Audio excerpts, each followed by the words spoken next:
नमस्कार दोस्तों, कैसे हैं आप लोग। मेरा नाम है दीपेश शर्मा और आप देख रहे हैं धर्म क्रांति। और आज के इस वीडियो में हम बात करने वाले हैं गीता के 13वें अध्याय के बारे में, जिसका नाम है क्षेत्र क्षेत्रज्ञ विभाग योग। इसमें कुल 34 श्लोक हैं, यानी कि 34। और ये बहुत इंटरेस्टिंग अध्याय है और बहुत डिफ़िकल्ट है अंडरस्टैंडिंग में, मतलब समझने के लिए आपको इसमें समझ तो आएगा, लेकिन इम्प्लीमेंटेड बहुत डिफ़िकल्ट है। डिफ़िकल्ट मतलब बहुत डिफ़िकल्ट है। आप सुनेंगे तो समझ आएगा कि मैं इसमें क्या बता रहा हूँ और भगवान श्री कृष्ण क्या कह रहे हैं इसमें। ठीक है, तो चलिए शुरू करते हैं।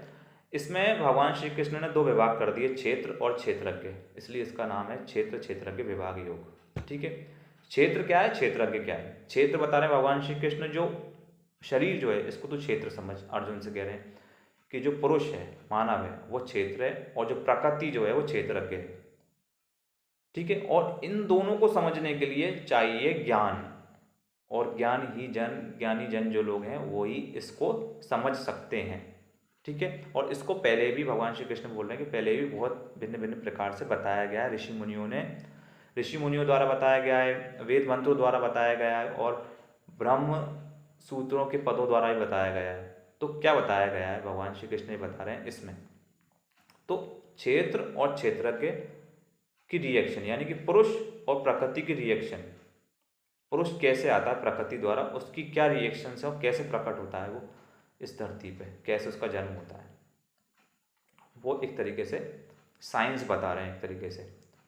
ठीक है, वो बता रहे हैं कि 5 महाभूत हैं, प्लस उसमें अहंकार ऐड होगा, प्लस उसमें बुद्धि ऐड होगी, प्लस मूल प्रकृति मतलब पूरी प्रकृति, और 10 इंद्रियां प्लस एक मन।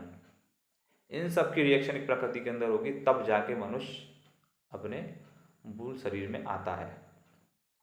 ठीक है, वो एक तरीके से साइंस ही बता रहे हैं, मतलब हमने पढ़ा पूरा अपनी बॉडी के बारे में पहले, एक बॉडी और एक एनवायरनमेंट, दोनों को एक्सप्लेन किया, दोनों कनेक्ट करें आपस में। हमको इतना बेटर तरीके से अभी साइंस में नहीं बताया गया, इतना बेटर तरीके से भगवान श्री कृष्ण बता रहे हैं, मतलब एक ज्ञान को विज्ञान से जोड़ के, मतलब लिटरली साइंस ने भी इतने अच्छे से आइडेंटिफाई नहीं किया। साइंस ने सिर्फ बॉडी बता दी कि ये नोज होती है, ये आइज होती है, ईयर्स होती है, इसे सुनते हैं, इसे देखते हैं, और ग्लोबल वार्मिंग क्या है, ठीक है, वाटर साइकिल क्या है, सब पढ़ा है हमने एक तरीके से, भाई भगवान श्री कृष्ण इसमें बता रहे हैं। तो ये कैसे कनेक्टेड है हमसे, और हमें क्यों एनवायरनमेंट को समझना है, मतलब ये एक तरीके भगवान श्री कृष्ण कह रहे हैं कि हमारी बॉडी जो है वो एनवायरनमेंट से कनेक्टेड है। उस एनवायरनमेंट को समझोगे तो मेरे मैटर को समझोगे, मतलब कि मेरा एक्चुअल मैटर क्या है, मैं किस मैटर में हूँ, मैं किस मॉलिक्यूल्स का बना हुआ हूँ, मैं किस एटम्स में हूँ, कितने एटम्स में मिलकर मैं बना गया हूँ, मतलब पूरी साइंस में इस तरीके से बात करेंगे। लेकिन वो इस तरीके से बोल रहे हैं कि 5 महाभूत प्लस बुद्धि प्लस अहंकार प्लस पूरी मूल प्रकृति और प्लस 10 इंद्रियां और एक मन, ये सब की रिएक्शन होकर एक प्रकृति के अंदर मनुष्य आता है। कैसे आता है, 5 महाभूत कौन से हैं, पहले तो 5 महाभूत हैं, जल वायु अग्नि पृथ्वी और आकाश, ये तो 5 महाभूत हो गए। अब बुद्धि मतलब ब्रेन, जो हमको ब्रेन की इंफॉर्मेशन मिलेगी वो, अहंकार प्लस पूरी मूल प्रकृति, मतलब पूरी ऑक्सीजन और जितनी भी गैसेस हैं, पूरी मूल प्रकृति आप देख रहे हो, इसमें पहाड़ है, पृथ्वी है, और जल है, अग्नि है, सब पूरी मूल प्रकृति बोल रहे हैं वो, पूरी सब कैलकुलेट कर लो उसके अंदर। ठीक है, और साथ में 10 इंद्रियां हैं और एक मन। ठीक है, इन सब को मिलके अब 10 इंद्रियां क्या हैं, मन तो आप समझ गए, 10 इंद्रियां क्या हैं। तो 10 इंद्रियां जो हैं भगवान श्री कृष्ण उनको है ना 5 में डिवाइड कर दिया, 5 इंद्रियां और 5 इंद्रियां।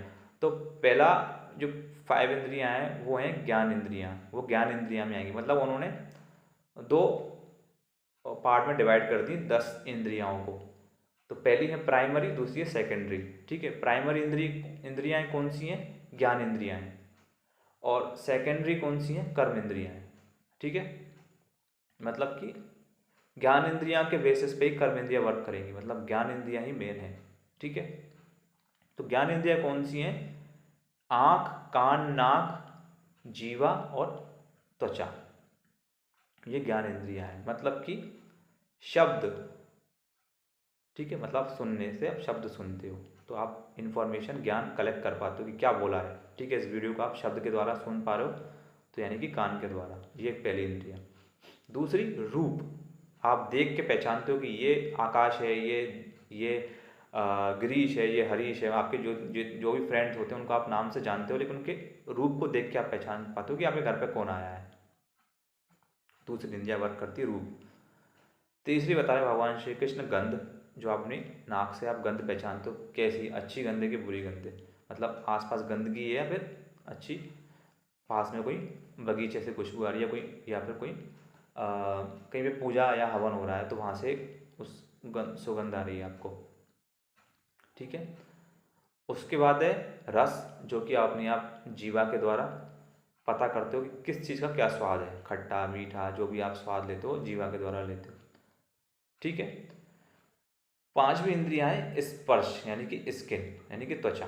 त्वचा को पता करके मालूम पड़ता है कि हम पता करके मालूम पड़ता है कि ठंडा है, गर्म है, और ये प्लास्टिक है या फिर ये लोहा है, जो भी है आप त्वचा के द्वारा ही पता कर पाते हो। तो इन इंद्रियों पे ज्ञान के द्वारा, इससे ज्ञान इन्फॉर्मेशन कलेक्ट होती है, मतलब आपने किसी चीज़ को टच किया तो आपको इन्फॉर्मेशन आती है, ठंडा है, गर्म है, मैंने बोला सुन के। ठीक है, तो किस तरीके की इन्फॉर्मेशन आपको सुननी है, क्या आपको देखना है, क्या आपको गंध करना है, और क्या आपको खाना है, और क्या आपको टच करना है, यही सबसे मेन है ज्ञान इंद्रिया। इससे ज्ञान के बेसिस पे, बुद्धि के द्वारा ही इसको काम करना, क्या देखना है आपको। अगर आप गलत चीज़ देखोगे तो रिएक्शन गलत होगी आपके कर्म इंद्रियों के द्वारा। कर्म इंद्रिया क्या है आपकी, हाथ, पैर, जनेंद्रियां, ठीक है, और आपकी मुख, ठीक है, हाथ पैर मुख जनेंद्रियां और मलद्वार, ये पांच आपकी कर्म इंद्रियां हैं। तो पहली जो प्राइमरी जो इंद्रियां हैं, मतलब कि ज्ञान इंद्रियां हैं, उनके बेसिस पे कर्म इंद्रियां काम करेंगे। मतलब आपने क्या देखा, आपने क्या किस तरीके की आप चीज़ें देख रहे हो, उसी तरीके से फिर क्रियाएं होंगी। ठीक है, कर्म आपके बिगड़ेंगे। आप क्या सुनते हो वैसे आपके वचन होने लग जाएंगे, जैसा आप सुनोगे वैसा आप बोलने लग जाओगे। आप गलत शब्द सुनोगे तो कहते हैं संगति में बच्चे बिगड़ जाते हैं। बच्चे कई बार घर पे गलत बात बोलने लग जाते हैं, माता पिता से गालियाँ देने लग जाते हैं, क्योंकि वो गलत संगति में रह रहे हैं। तो आप गलत सुनोगे तो कर्म आपके मुख से गलत होंगे। ठीक है, आप गलत खाओगे मतलब गलत रस लोगे अपनी जीवा द्वारा, गलत जो ज्ञान इंद्रियां हैं जो जीवा आपकी, तो आपके मल द्वार में, मतलब कि आपके शरीर में गड़बड़ी होगी, मतलब आपको रोग लगेंगे। ठीक है, आप गलत गंद, गलत जगह पे रहोगे, मतलब गंदगी में रहोगे आप, तो आपको गंदी स्मेल आएंगी, तो आपके ब्रेन पे गलत असर पड़ेगा, तो भी आपके बॉडी पे गलत इम्पैक्ट होना है। फिर आती है आपकी त्वचा, आप गलत चीज़ छूओगे, गलत चीज़ स्पर्श करोगे तो उससे भी आपकी कर्म बिगड़ेंगे।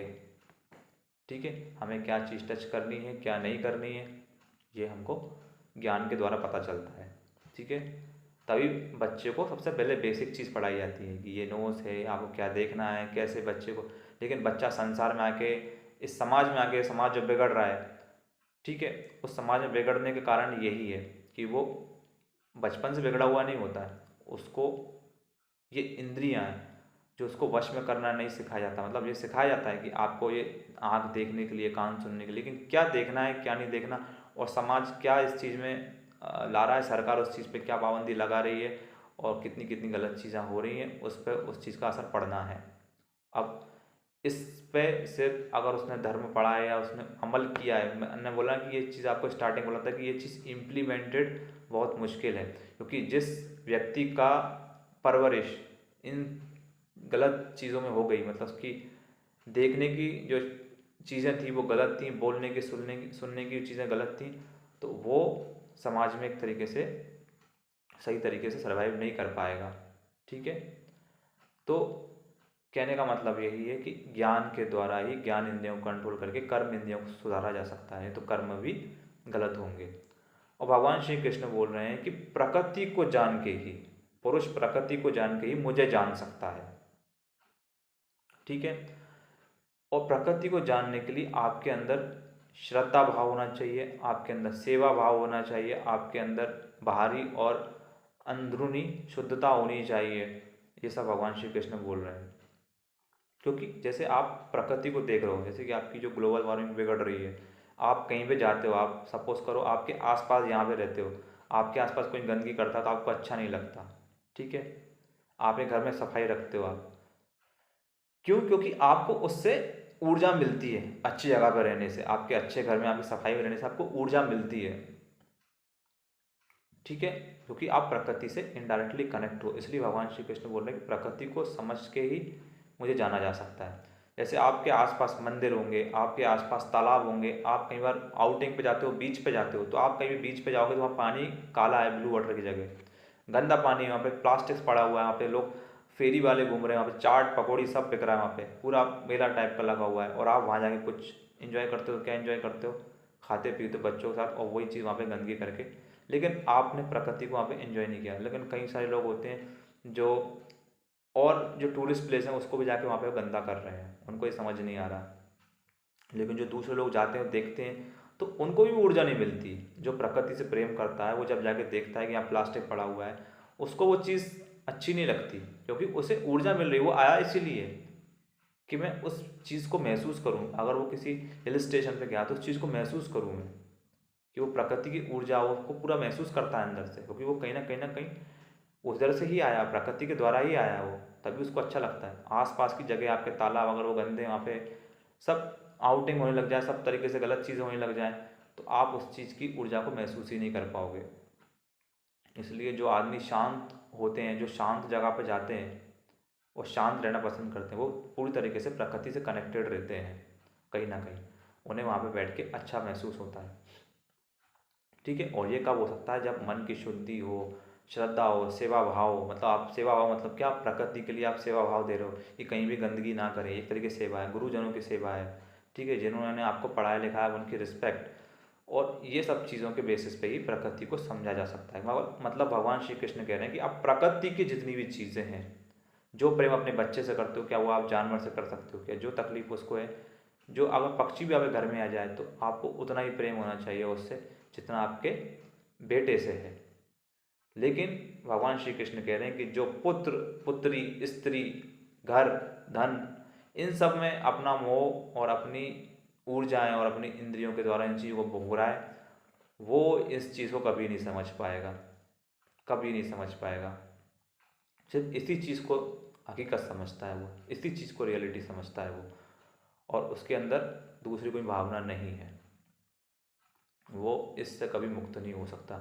क्योंकि भगवान श्री कृष्ण फाइनली बोल रहे हैं कि मुझे जानने के लिए आनंद में कोष तक पहुंचना पड़ेगा। मैंने बताया था, एक मेरा एक वीडियो है, पिछले वीडियो में मैंने बोला था कि आत्मा क्या है। आत्मा शरीर के अंदर एग्जिस्ट नहीं होती है, आत्मा ना तो जन्म लेती है ना मरती है, तो आत्मा शरीर में नहीं है। हमारे 5 शरीर हैं। ये जो शरीर आप बॉडी देख रहे हो, इसके पीछे हमारा जो है वो प्राणमय कोश है, उसके पीछे हमारा मनोमय कोश है, उसके पीछे हमारा ज्ञानमय कोश है, फिर है आनंदमय कोश, फिर है आत्मा।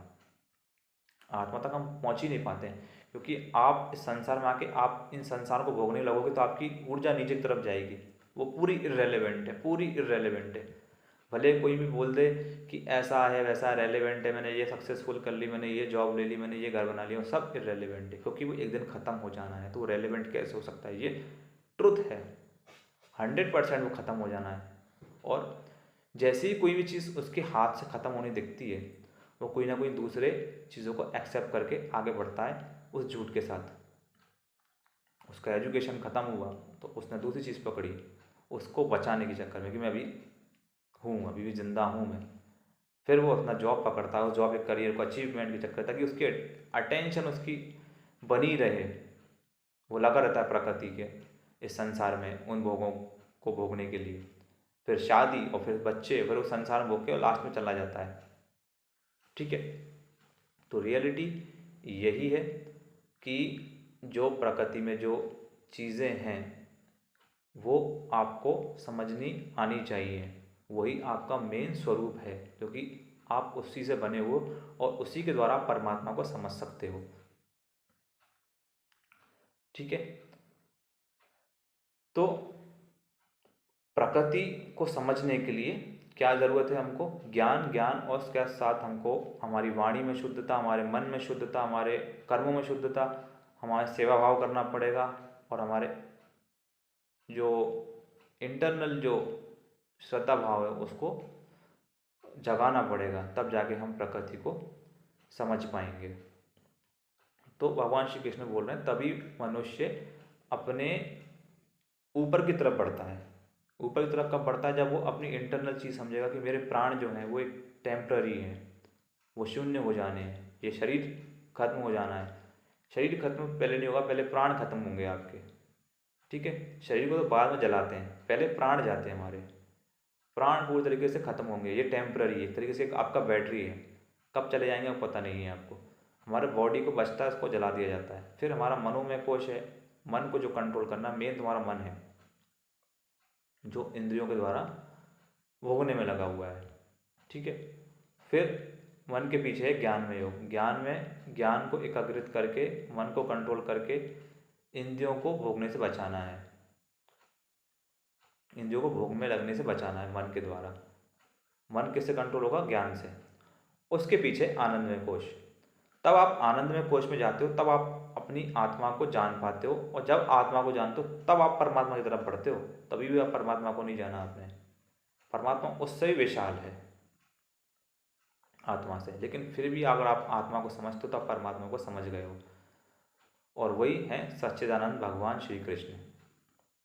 वही बता रहे हैं भगवान श्री कृष्ण कि क्षेत्र और क्षेत्रज्ञ दोनों के भाव विभागों को समझने के लिए क्या ज़रूरत है हमको? दिमाग, यानी कि ज्ञान। ज्ञान के बेसिस पे हम इसको समझ सकते हैं, और वही है असली मनुष्य की क्षमता। मतलब कि असली उसकी पहचान वही है कि जो इस चीज़ को समझ पाए, दोनों जो इंद्रियां हैं उनको कंट्रोल में रख पाए। मतलब ज्ञान इंद्रियां जो हैं आपकी और कर्म इंद्रियां हैं उनको अपने अधीन करके अपने कर्म करे वो। तो ये सब चीज़ें भगवान श्री कृष्ण इस अध्याय में बता रहे हैं। कौन से अध्याय में? 13वें अध्याय में। इसका नाम है क्षेत्र क्षेत्रज्ञ विभाग योग, ठीक है। तो अब हम मिलेंगे 14वें अध्याय में, यानी कि 14 चैप्टर में। तो 14 चैप्टर में हम डिस्कस करेंगे नेक्स्ट इसके आगे भगवान श्री कृष्ण क्या बता रहे हैं। तो ये अध्याय यहाँ पे कंप्लीट हुआ, और इस अध्याय को खत्म करने पे हमने ये सीखा कि क्षेत्र और क्षेत्रज्ञ यानी पुरुष और प्रकृति कैसे कनेक्ट होके इस संसार में आते हैं, ठीक है। 5 महाभूत थे, 5 महाभूत के साथ अहंकार, बुद्धि, पूरी प्रकृति और 10 इंद्रियां और एक मन। 10 इंद्रियां जो कि 2 पैटर्न में है, मतलब कि एक तो ज्ञान इंद्रियां और कर्म इंद्रियां हैं, ठीक है ना। ये सब हमने डिस्कस किया। तो हम इस वीडियो को यहीं पे फोकस करते हैं। आप सभी लोगों को जय श्री कृष्णा।